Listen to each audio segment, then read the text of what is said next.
all-new Laugh Till You Cry comedy show. Thursday, August the 3rd. Doors open up at 7 p.m. Showtime at 9 p.m. Featuring the gangster of comedy, Capone. Our own mother's call. Yeah, man, nobody want to hear that trick today. Click. Sounds by DJ Styles, hosted by QCB. Located at 4809 Wilkinson Boulevard. Tickets and table and VIP hit up 704-281-6184. It's the all-new Laugh Till You Cry comedy show. Brought to you by The Real DJ Styles NYC and The Real Big Fruit Podcast. Go get your tickets today. Salute. Y'all see how it's going down. I had to get my promo in. Know what I'm saying? Laugh Till You Cry comedy show. Knocking off down here in Charlotte, North Carolina. Featuring the gangster comedy Capone. Presented to you by DJ Styles of NYC and yours truly, The Real Big Fruit Podcast. Welcome to The Real Big Fruit Podcast. I am your host, Big Fruit. You see the name of the title, Lakey the Kid, THUPHORA, the Gangster of World and Tut.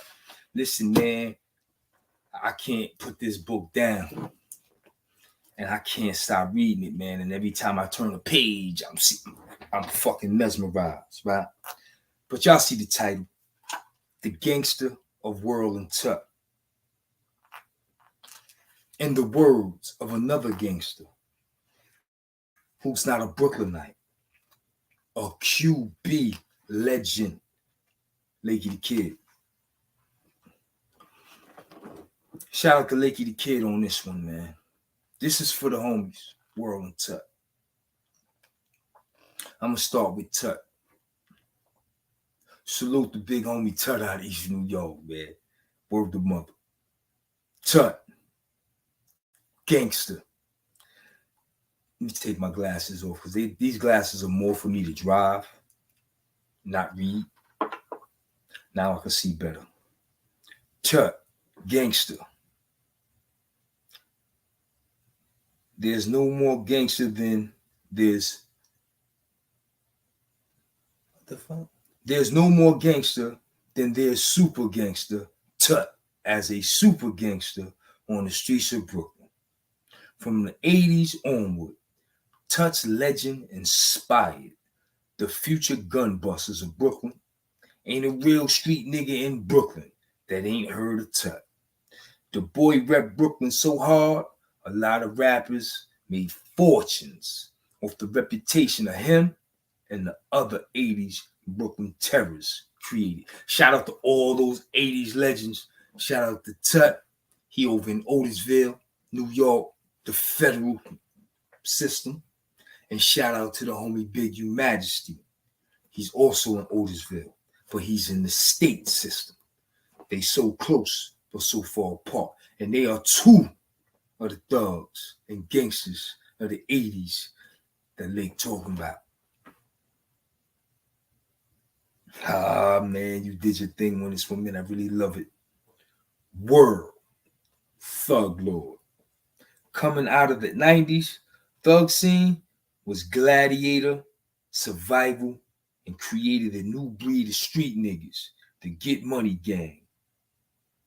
Gangsters and World was the epitome of money gangsters. Oh, maybe I do need my glasses. That's better. Let's start this one over. I'm going to get this shit right. World, Thug Lord.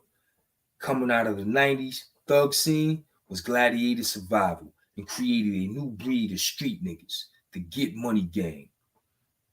And World was the epitome of that. 1990s were able to run drug dealers, enterprises on the streets, go to jail, and run entire prisons, then come back home, jump in $100,000 luxury cars, rock iced out jewelry, tour the world, partying and bottle popping with legendary rappers, make cameos and videos while still having the hood on smash. Yeah, World had Lafayette Gardens on smash like no other. Let me tell you something, man. If anybody ever questioned Lafayette Gardens, man, a lot of motherfuckers did their thing in Lafayette Gardens. Whole lot of them. From the 70s to the 80s to the 90s. But ain't no one man had a chokehold on Lafayette Gardens like World. Trust me, when I tell you, man, nobody in Lafayette Gardens, not even Big Fruit, nobody from Lafayette Gardens, Gangster, compares to World. Nobody.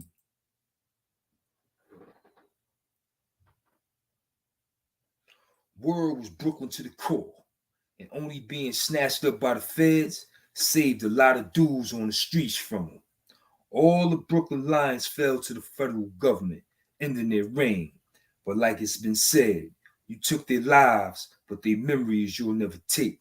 When highlighting the characters, animal characteristics being spoken on in the 5 deadly boroughs and jungles of New York, we have to acknowledge the level of commitment and drive, just like an A&R who start out carrying records and go and get coffee, running errands while being yelled at and joked on, who ends up worth millions of dollars and becomes iconic in the entertainment world. You have to respect their commitment.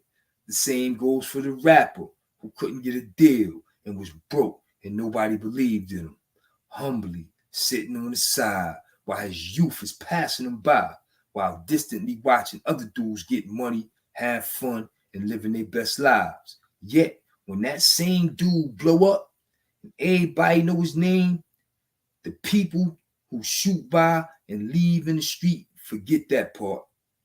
That is the part he has earned in the major work he has done, the acknowledgement he rightfully deserves, he receives from the hood. Things they did and sacrificed street niggas would never have done at the time and didn't.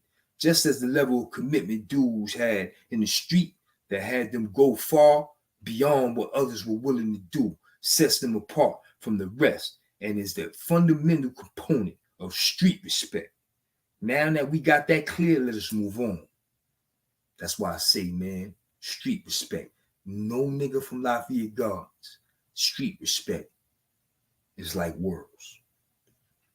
Before we do, I want to also highlight the public face of each borough as far as character, look, personality. It's easy because some people just can't help their set, no matter how big they get. It's in their stride and they do it with pride. Now for the embodiment of Brooklyn.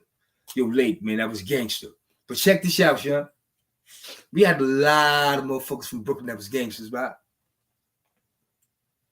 But the gangster of all gangsters is from BK, Sean. Al Capone was from Brooklyn. He went down to Chicago and took that shit over, man. You know what I'm saying? Straight jacket. So I'm going to read what Lakey had to say about Al Capone. I like that, Lakey.